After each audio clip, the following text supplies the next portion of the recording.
आजकल social media platforms पे खाने के बारे में इतनी सारी इन्फॉर्मेशन है कि हम सभी कंफ्यूज हो जाते हैं कि क्या खाना है और क्या नहीं खाना है। क्योंकि कुछ लोग कुछ खाने को बिल्कुल स्ट्रिक्टली अवॉइड करने को कहते हैं और दूसरे ही पल हम देखते हैं कि उसी खाने को लोग अच्छा प्रूव कर रहे हैं और खाने के लिए कह रहे हैं। तो आज मैं आपको इस वीडियो में बताऊंगी कि हमें दिन में किस तरीके से डाइट लेनी चाहिए जिससे कि हम हर तरीके से फिट रहें, हेल्दी रहें और बीमारियों से दूर रहें। तो सबसे पहले सुबह से शुरुआत करते हैं, क्योंकि कुछ लोग मुझसे भी पूछते हैं कि दिन की शुरुआत कैसे करनी चाहिए। कुछ लोग कहते हैं कि हम चाय से अपने दिन की शुरुआत करते हैं, कुछ लोग कहते हैं कि हमें भूख नहीं लगती, हम तो सीधे 12 बजे 1 बजे ब्रंच कर लेते हैं, और कुछ लोग उठते ही सबसे पहले खाना ढूंढते हैं क्योंकि उन्हें बहुत भूख लग रही होती है। तो देखें, सबसे बेस्ट तरीका सुबह उठ के क्या है कि अपनी बॉडी को 10 से 15 मिनट, या वैसे तो आधे घंटे के लिए, लेकिन अगर आपके पास वक्त नहीं है, क्योंकि आजकल लोग बहुत वर्किंग हैं, सबके पास जॉब है, तो लोग बहुत रश में रहते हैं, लेकिन फिर भी अपने टाइमिंग्स को कुछ इस तरीके से सेट करना चाहिए कि सुबह उठ के 10-15 मिनट अपनी बॉडी को रेस्ट देना चाहिए। क्योंकि 10-15 मिनट हमारी बॉडी लेती है एक्टिव होने के लिए। आप मेडिटेशन करिए, थोड़ी देर सुकून से बैठिए, कुछ खाने को मत लीजिए। आप अपने दिन की शुरुआत गर्म पानी से कीजिए, चाहे आप डाइट कर रहे हैं या नहीं कर रहे हैं। गर्म पानी सिर्फ वेट लॉस के लिए ही नहीं होता, आपकी बॉडी को वार्म करने के लिए होता है, आपकी बॉडी के मेटाबॉलिज्म को जगाने के लिए होता है, आपके डाइजेशन को जगाने के लिए होता है। तो आप वार्म वाटर या ल्यूक वार्म वाटर से अपने दिन की शुरुआत कर सकते हैं। उसके 20-25 मिनट बाद आप अपना नाश्ता जो रेगुलर लेते हैं वो शुरू कर सकते हैं। नाश्ता दिन का सबसे इम्पॉर्टेंट मील होता है। चाहे आप कोई भी काम कर रहे हो, चाहे आप वर्किंग हो या ना हो, ब्रेकफास्ट स्किप नहीं करना चाहिए, क्योंकि ब्रेकफास्ट ही डिसाइड करता है कि हमारे पूरे दिन के जो एनर्जी लेवल्स हैं वो कैसे रहते हैं। अगर आप मुझसे पूछें कि बेस्ट नाश्ता क्या हो सकता है, तो मैं आपसे कहूँगी कि दाल बेस्ड नाश्ता आप सेलेक्ट किया कीजिए। जैसे कि कोई भी दाल का चिल्ला हो गया, बेसन चिल्ला हो गया, या फिर मैं कहूँगी कि सेवरी ब्रेकफास्ट। मीठे ब्रेकफास्ट की जगह आप नमकीन ब्रेकफास्ट लिया कीजिए।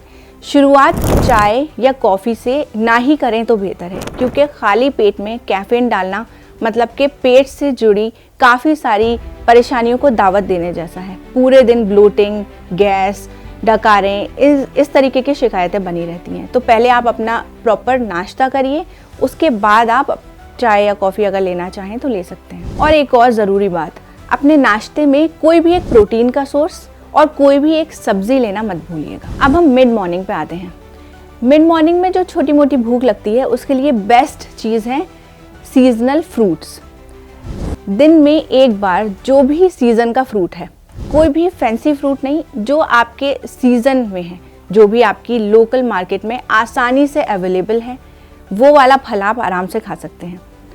कोई भी एक फल खाने से अच्छा है कि वैरायटी ऑफ फल खाएं, डिफरेंट कलर के फल खाएं, और जितने ज़्यादा फल आप खाएंगे, मैं ये नहीं कहूँगी कि आप भर के प्लेट फल खाएं, आप एक बोल फल भी खा सकते हैं। क्वांटिटी भले कम हो, लेकिन वैरायटी बहुत सारी होनी चाहिए, कलर्स बहुत सारे होने चाहिए। फल खाने के लिए सबसे बेस्ट दिन में जो टाइम होता है वो होता है नाश्ते के बाद और दोपहर के खाने से पहले, मतलब मिड मॉर्निंग का बेस्ट टाइम, मतलब फ्रूट्स खाने के लिए बेस्ट टाइम जो है वो मिड मॉर्निंग है। अब लंच की बात करते हैं। देखिए, लंच में जो आपकी प्लेट होनी चाहिए वो 50% सब्जियों से भरी होनी चाहिए, चाहे वो हरी सब्जियां हो या सीज़न की कोई भी सब्जी हो जो कि लोकल मार्केट में आसानी से अवेलेबल हो, वो सब्जी। अलग अलग तरीके की सब्जी, अलग अलग तरीके की रंगों की सब्जी, आधी प्लेट आपकी सब्जियों से भरी होनी चाहिए। बाकी की 25% प्रोटीन होना चाहिए और जो बचा हुआ 25% है वो कार्ब्स होना चाहिए।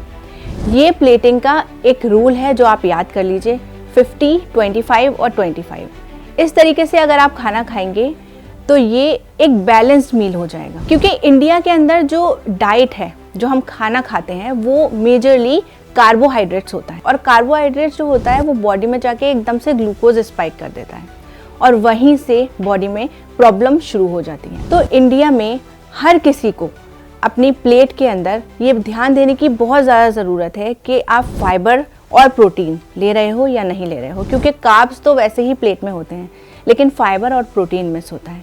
तो बस आप ये रूल याद रखिए, 50, 25 एंड 25। दिन भर की डाइट में एक बहुत ही ज़रूरी चीज़ जो हमें बिल्कुल भी स्किप नहीं करनी चाहिए और वो है नट्स और सीड्स, जैसे बादाम, पिस्ता, अखरोट, काजू, और सीड्स जैसे कि पम्पकिन सीड या फिर अलसी के बीज जो होते हैं, या जो भी सीड्स आप खाने चाहें जो आपके फेवरेट हो वो लीजिए। एक मुट्ठी में, भर के मुट्ठी नहीं, बस एक छोटी मुट्ठी में जितने भी बीज और जितने भी नट्स आ रहे हैं, आपको दिन भर में एक मुट्ठी भर के, बड़ी मुट्ठी नहीं, एक छोटी मुट्ठी भर के, एक मुट्ठी में जितने भी नट्स और सीड्स आ रहे हैं वो आपको दिन में एक बार ज़रूर लेने चाहिए। और इसको लेने का जो बेस्ट टाइम है वो है इवनिंग स्नैक्स में। आप जो भी शाम को लेते हैं, अगर चाय पी रहे हैं, कॉफ़ी पी रहे हैं, ग्रीन टी पी रहे हैं, उसके साथ आप ये स्नैक्स ले लीजिए। मखाने भी आप ले सकते हैं, पीनट्स भी ले सकते हैं। आप अगर मुझसे पूछें कि बेस्ट नट कौन सा है तो मैं आपको कहूँगी कि वॉलनट ज़रूर लीजिए। वैसे तो सभी नट्स बेहतरीन होते हैं, कहीं ना कहीं फ़ायदा देते हैं, लेकिन वॉलनट सब नट्स में से बेहतरीन इसलिए होता है क्योंकि उसमें सबसे ज़्यादा ओमेगा 3 पाया जाता है, जो कि हार्ट के लिए, ब्रेन के लिए, हार्मोन्स के लिए, हर तरीके से आपको भरपूर न्यूट्रिशन पहुंचाता है। तो शाम के टाइम में जो स्नैक्स के लिए आप लोगों को भूख लगती है, उसमें बेस्ट यही है कि आप नट्स ले लें, उसके साथ टी कॉफ़ी ले लें, और ज़्यादातर प्रोसेस चीज़ों को अवॉइड करने की कोशिश करें जिसमें चीनी होती है, जिसमें नमक की क्वांटिटी बहुत ज़्यादा होती है। क्योंकि इंडिया में क्या है कि शाम को चाय के साथ लोग बिस्किट और जो मिक्सचर नमकीन होते हैं वो ज़रूर लेते हैं, उसमें बहुत सारी चीनी होती है, बहुत सारा नमक होता है। ऐसी चीज़ों को अवॉइड कीजिए क्योंकि इसका आपकी हेल्थ पे बहुत नेगेटिव इम्पैक्ट होता है। तो जितने भी पैकेज्ड फूड आते हैं, जितने भी प्रोसेस्ड फूड्स आते हैं, चाहे वो हेल्थ के नाम पे ही क्यों ना बिकते हों, उनको अवॉइड करने की कोशिश कीजिए। अब डिनर की बात करते हैं। देखिए, डिनर को ज़्यादा से ज़्यादा 8 बजे से पहले फिनिश कर देना चाहिए।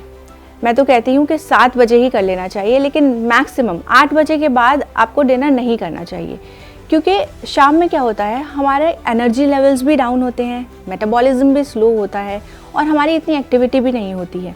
रात को देर से खाना खाने से हम बहुत सारी बीमारियों की तरफ बढ़ते हैं और शुरुआत ओबेसिटी से होती है। इसीलिए 8 बजे से पहले खाना ख़त्म कर लेना चाहिए। रात में भी अपने खाने में फाइबर, प्रोटीन की इंटेक का ध्यान रखना चाहिए, लेकिन कुछ चीज़ें हैं जैसे कि जो कच्ची सब्जियां होती, जो ज़्यादा हरे पत्ते वाली सब्जियां होती हैं, ये रात को थोड़ी सी अवॉइड करने की ज़रूरत है क्योंकि ये डाइजेस्ट करने में थोड़ी मुश्किल होती हैं। तो रात को ज़्यादातर सॉफ्ट फूड और ईज़िली जो डाइजेस्ट हो जाए वो वाला खाना ही हमें खाना चाहिए। जैसे सॉटेड वेजिटेबल्स ले सकते हैं, वो थोड़ी सी सॉफ्ट हो जाती हैं खाने में, और सूप ले सकते हैं, दाल, खिचड़ी, जो भी आप नॉर्मली खाते हैं। बस ध्यान रखिए कि आसानी से डाइजेस्ट होने वाली चीज़ें हमें रात को खानी है और 8 बजे से पहले पहले हमें अपना खाना फिनिश करना है। और आखिर में मैं बात करना चाहूँगी हाइड्रेशन के बारे में, क्योंकि हाइड्रेशन सबको मालूम है कि कितनी ज़रूरी है, लेकिन इस पर कोई इतना ध्यान नहीं देता, कोई इतना फिक्र नहीं करता और बॉडी को इतना महसूस नहीं होता जब हम हाइड्रेट नहीं होते, पानी ठीक से नहीं पीते हैं। लेकिन जब हम ओवर द टाइम बहुत लंबे वक्त तक हाइड्रेशन को निगलेक्ट करते हैं, पानी ज़्यादा नहीं पीते हैं, तो वो बॉडी में बहुत ज़्यादा प्रॉब्लम्स क्रिएट करता है। हमारे बॉडी के अंदर सारे जो ऑर्गन्स हैं वो तक ड्राई होना शुरू हो जाते हैं। जो भी हमारे बॉडी के जॉइंट्स हैं उनको भी ल्यूब्रिकेशन के लिए पानी की ज़रूरत होती है। इसीलिए दिन में 7 से 8 ग्लास पानी पीना तो ज़रूर ही चाहिए। कम से कम 6 ग्लास तो ज़रूर पानी पीना चाहिए। क्या आप जानते हैं कि कभी कभी ऐसा भी होता है कि हम खूब सारा पानी पीते हैं लेकिन फिर भी हमारी स्किन ड्राई हो जाती है और हम डिहाइड्रेट फील करते हैं। वो इसलिए होता है क्योंकि वो पानी हमारे सेल्स तक ही नहीं पहुंच पाता। इसकी एक छोटी सी ट्रिक है कि 1 ग्लास पानी में आप 1 चुटकी जो मिनरल सॉल्ट होता है वो डाल के पी लीजिए। तो ये जो पानी है वो आपके सेल्स के अंदर तक जाता है और आपको हाइड्रेट करने में और ज़्यादा मदद करता है। तो इस तरीके से अपनी डाइट को प्लान करके आप जो आने वाली बीमारियां हैं उससे अपनी बॉडी को बचा सकते हैं। इसके साथ साथ अगर आपको ऑलरेडी कोई बीमारी है, ये डाइट उसको भी रिवर्स करने में आपकी बहुत मदद कर सकती है।